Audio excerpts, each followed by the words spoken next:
பிரியமானவர்களே, நம்முடைய ஆலயத்தின் சார்பாய் தேவ ஜனங்கள் வேத வசனத்தை அறிந்து கொள்ள வேண்டும் என்ற நோக்கத்தில் வியாழக்கிழமை தோறும் வேத பாடம் நடத்துகிறோம். நீங்கள் எங்களை கவனித்து பாருங்கள். வீண் கதைகளுக்கு இடம் கொடுக்க நாங்கள் விரும்பவில்லை. கடைசி காலத்தில் வாழ்கிறோம். இந்த தேவனை அறியாமல் இருந்தோம். தெளிவாக இப்பொழுது தேவனையும் அவருடைய வார்த்தைகளையும் ஓரளவுக்கு அறிந்து கொள்வதினாலும், இதைவிட இந்த உலகத்தில் மாற்று வழி இல்லை, மெய்யான வழி இதுதான் என்பதை உணர்வதினாலும், யாம் பெற்ற இந்த விடுதலை, தெளிவு, சமாதானம், இதை காண்கிற திருச்சபை மக்களும் மற்றவர்களும் புரிந்து நல்வழி நடக்க வேண்டும் என்ற எண்ணத்தில்தான் இந்த வார்த்தைகளை உங்களுக்கு சொல்லிக் கொண்டிருக்கிறோம். வியாழக்கிழமை தோறும் ஆலயத்தில் வேத பாடம். உங்களுக்கு தெரியும், தொடர்ந்து கவனித்தால் 2 தெசலோனிக்கேயர் 3ஆம் அதிகாரத்தில் 3 வரைக்கும் உள்ளதான வார்த்தைகள் உங்களுக்கு சொல்லப்பட்டது. இன்னைக்கு 4ஆம் வசனம் 5ஆம் வசனம், இதில் என்ன இருக்கிறது பார்க்கலாம்.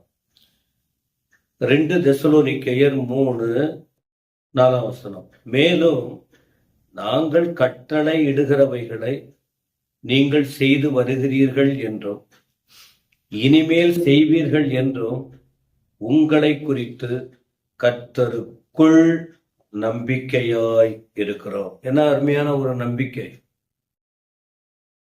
இன்னைக்கு சபை ஊழியர்கள் பல வருடமாய் திருச்சபையை நடத்தி வருகிற தேவ ஊழியர்கள், அந்த ஆலயத்தில் கூடி வருகிற மூப்பர்கள், தாய்மார்கள், இளைஞர்கள், வாலிபர்கள், ஆண்கள், பெண்கள் எல்லாரை குறித்து இதை போல சொல்ல முடியுமா? அந்த ஊழியர்களை கேட்டால் சிலர் சொல்வாங்க.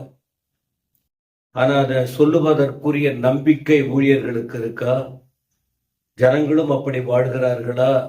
கர்த்தருக்கு தான் தெரியும். ஆனா இங்க தேவ ஆவியை பெற்ற பவுல், தேவ சத்தத்தை கேட்ட பவுல், தேவ சித்தத்தை செய்வான் என்று முன்குறித்து அறிவிக்கப்பட்டு அழைக்கப்பட்ட பவுல், நேரடியாய் கர்த்தருடைய தரிசனத்தை கண்டு ஊழியத்துக்கு அர்ப்பணித்து ஊழியத்தை நிறைவேற்றும்படி ஒப்பு கொடுத்த இந்த பவுல், அவருக்கு ஒரு தெளிவான நம்பிக்கை இருந்தது.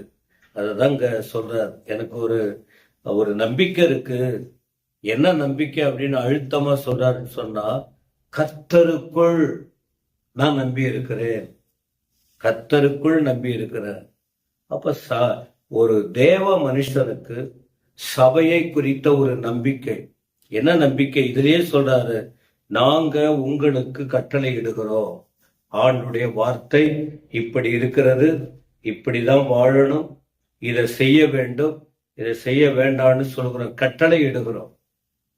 கட்டளை. ஆனா நீங்க அதை செய்யறீங்க. நாங்க சொன்ன வார்த்தைய நீங்கள் கீழ்ப்படுகிறீங்க. கீழ்ப்படுகிறது மட்டும் இல்ல, இப்பவும் நிறைவேற்றுறீங்க, இனியும் செய்வீங்க என்று நம்புகிறோம். யார முன்ன வச்சு சாட்சியா பவுல் சொல்லுகிறார்? கர்த்தரை.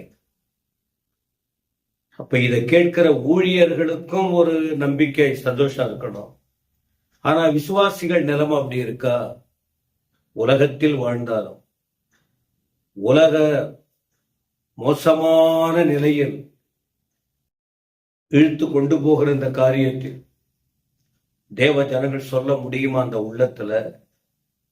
ஆமா, பவுல் சொன்னார், நாங்கள் அப்படிதான் இருக்கிறோம், இனியும் இருப்போம். நெஞ்ச தொட்டு சொல்ல முடியுமா? இல்லை. எப்படி கர்த்தருடைய வருகைக்கு போக முடியும்? இப்ப தெரியாது. இப்ப சொல்ற விஷயம் எல்லாம் தேவ ஜனங்களுக்கு இப்ப தெரியாது.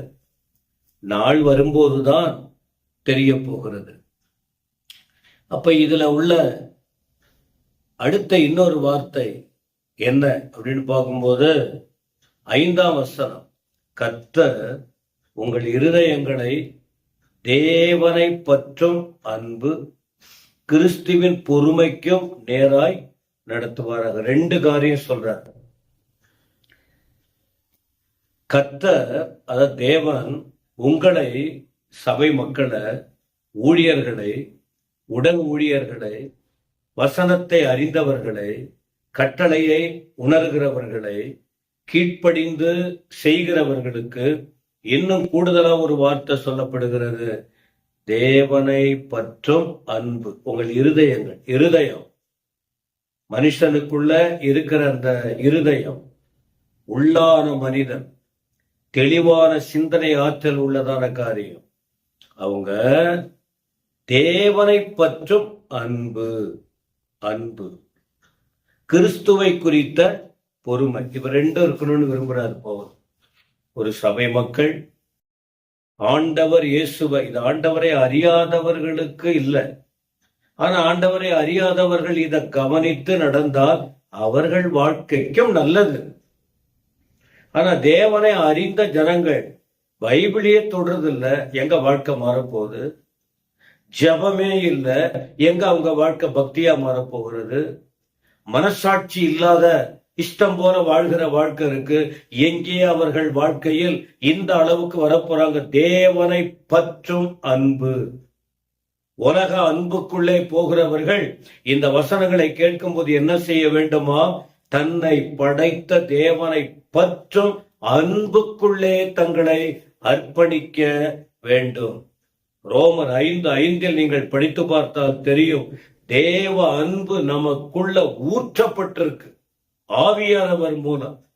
தேவனை அறிந்த தேவ பிள்ளைகளாய் மாறின, தேவ சபையில் வந்து வசனத்தை கேட்கிற ஒவ்வொருவருக்குள்ளும் தேவ அன்பு ஊற்றப்பட்டிருக்கு. ஆனால் அந்த அன்புக்குள்ளே இருதயம் இருக்கிறதா என்பதை யோசிக்கணும். எபிரேயர் 12:2 நீங்கள் பார்க்கும்போது இயேசு கிறிஸ்துவை பாருங்கள். மற்றவர்கள் சந்தோஷத்துக்காக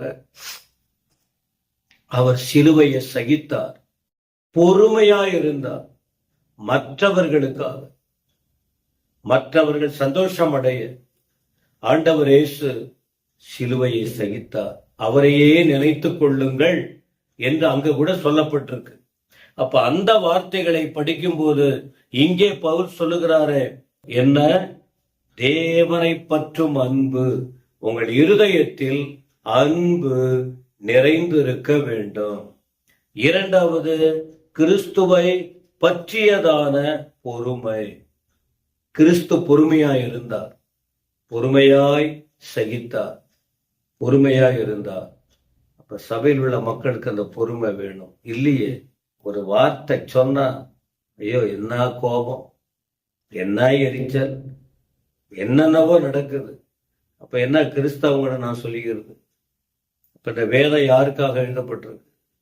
அன்னைக்கு பவுல் எழுதி கொடுத்தார், சொன்னார், எழுதப்பட்டிருக்கு. அதை அவங்க பின்பற்றினாங்க.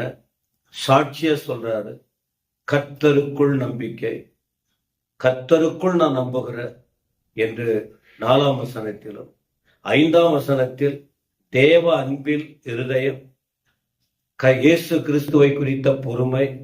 இப்படி யாருக்கு அதை எழுதி வைத்திருக்கிறார்? ஒரு 2000 வருஷம் ஏறக்குறைய. எதுக்காக இதை எழுதி வைத்து இந்த நாட்கள்ல திருச்சபை மக்களுக்கு எதற்காக சொல்லப்பட்டிருக்கிறது அப்படின்னா, சபைக்கு வந்தால் போதாது, வேதத்தை எடுத்தால் போதாது, வேதத்தை படித்தால் போதாது, அந்நிய பாஷை பேசினால் போதாது, வாயில நான் சொல்லி கொண்டிருந்தால் போதாது. ஒரு நாள் வரப்போகிறது, அவருடைய வார்த்தையின்படி வாழ்கிற மக்கள் மட்டும்தான் அந்த மேன்மையான தேவன் வரும்போது அந்த இடத்தில் போய் பிரவேசிக்க முடியும், அவரோடு இருக்க முடியும். உங்களை நீங்களே யோசித்து பாருங்கள். கர்த்தருடைய வருகை சீக்கிரம். இன்னைக்கு நான் 3 காரியம் உங்களுக்கு அழுத்தமா சொன்னேன்.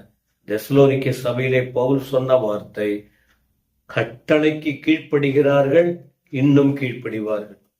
2வது, பிதாவாகிய தேவனை குறித்த அன்பு இருதயத்தில் இருக்கணும். 3வது, இயேசு கிறிஸ்துவை பின்பற்றுகிறவர்கள் பொறுமை உள்ளவர்களாய் இருக்கணும், கிறிஸ்துவை போல. அப்படி இருந்தால் தேவன் உங்களோடு இருப்பார், உங்களை ஆசீர்வதிப்பார், பரலோகத்துக்கு ஆயத்தப்படுத்துவார். கர்த்தருடைய நாமம் மகிமைப்படுவது மட்டுமல்ல, அவர் உங்களை ஆசீர்வதிப்பாராக. ஆமென், ஆமென்.